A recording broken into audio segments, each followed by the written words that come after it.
Hello friends, brain mentor academy में आप सभी का स्वागत है। हम पढ़ने जा रहे हैं रिप्रोडक्शन, जिसमें हम सबसे पहले पढ़ेंगे एसेक्सुअल रिप्रोडक्शन, जो इसी वीडियो में हम पढ़ेंगे। Life span, the period from birth to the natural death of an organism represents its life span. मतलब बर्थ से नेचुरल डेथ तक का जो पीरियड होता है, जो टाइम होता है, उसे हम लाइफ स्पान बोलते हैं। अलग अलग जीवों में अलग अलग लाइफ स्पान होता है, जो आप इस टेबल में देख सकते हैं।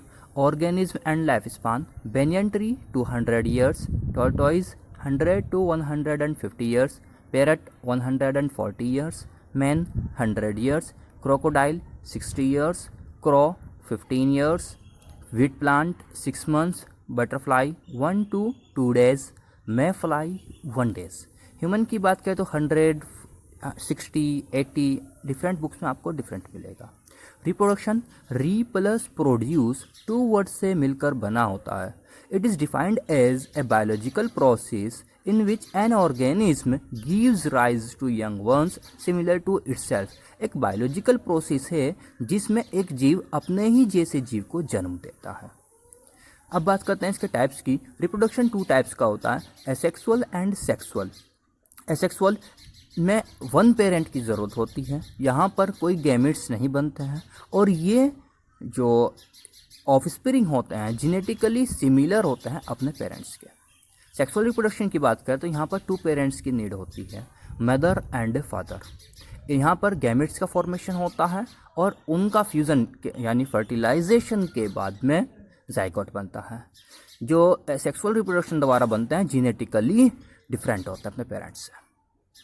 टाइप्स ऑफ एसेक्सुअल रिप्रोडक्शन, ये कई टाइप से होता है, जैसे कि फिजन अमीबा एंड प्लाज्मोडियम में होता है, फ्रैगमेंटेशन स्पायरोगायरा में होता है, बर्डिंग यीस्ट एंड हाइड्रा में पाया जाता है, रीजनरेशन प्लेनेरिया में देखने को मिलता है, वेजिटेटिव प्रोपेगेशन जिंजर अगेव में देखने को मिलता है, स्पोर्युलेशन स्पंज एंड पेनिसिलियम में आप देख सकते हो। तो हम सबसे पहले पढ़ते हैं fission, splitting of parent cell into 2 और मोर डॉटर सेल्स। मतलब पेरेंट सेल का 2 से ज़्यादा डॉटर सेल्स के अंदर डिवाइड हो जाना या स्प्लिट हो जाना फिजन कहलाता है। ये भी 2 तरीके से हो सकता है, binary fission and multiple fission. Binary fission देखते हैं, the splitting of a parent cell into 2 equal daughter cell each which rapidly grows and into an adult is called binary fission। मतलब 2 इक्वली सेल्स में divide हो जाए तो उसे binary fission बोलते हैं। जैसे अमीबा एंड पैरामीशियम में आप देख सकते हो, यहाँ पर इसका चित्र दिखाया गया है। सबसे पहले न्यूक्लियस डिवाइड होती है, देन साइटो।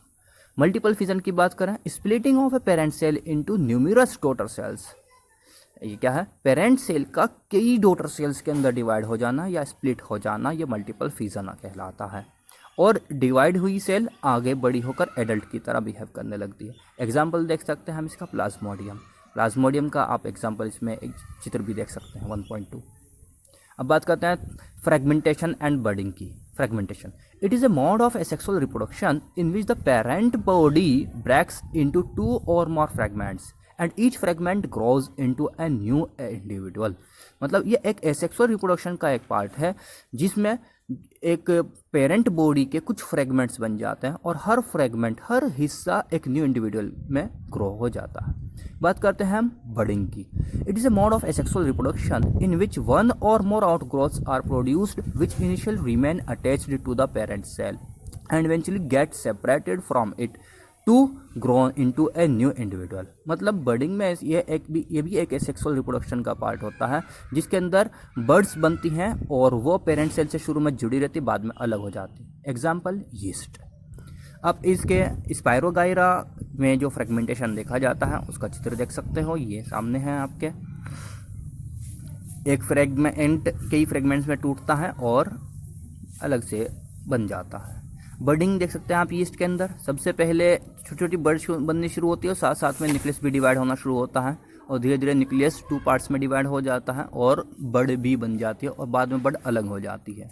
अब रिजेनरेशन की बात करें तो प्लेन एरिया में देखने के लिए मिलता है। It is a mode of asexual reproduction in which the missing parts of an organism is repaired by proliferation of cell. मतलब एसेक्सुअल रिप्रोडक्शन का एक पार्ट होता है इसमें, जैसे कि प्लेन एरिया है, एक बॉडी है वो कुछ पार्ट्स में डिवाइड हो जाती है और हर पार्ट अलग अलग से अपनी फुल बॉडी, कंप्लीट बॉडी बना लेता है। ये आप बहुत ध्यान से इसमें पिक में देख सकते हैं।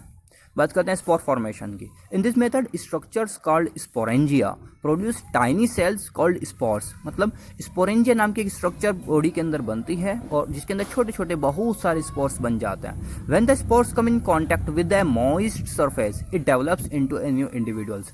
जब स्पोर मॉइस्ट सरफेस के कांटेक्ट में आता है तो ये एक न्यू इंडिविजुअल बना लेता है।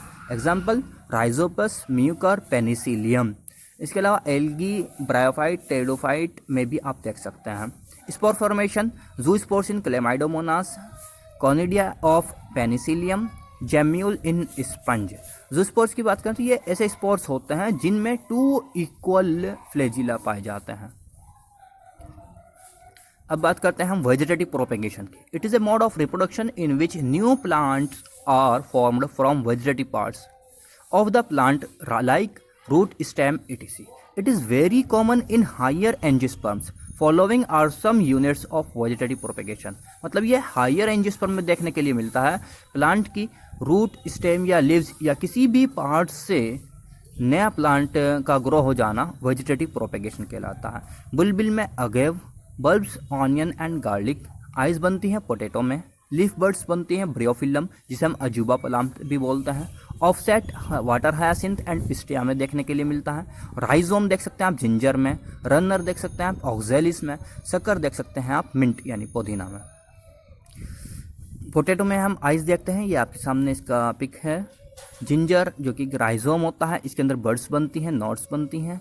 अगेव में बल्बिल बनती है। ब्रियोफिलम में लीफ बर्ड्स, वाटर हायासिंथ में ऑफसेट बनती है। आप सभी को वीडियो पसंद आया होगा। Watch, like, comments and share to all the students.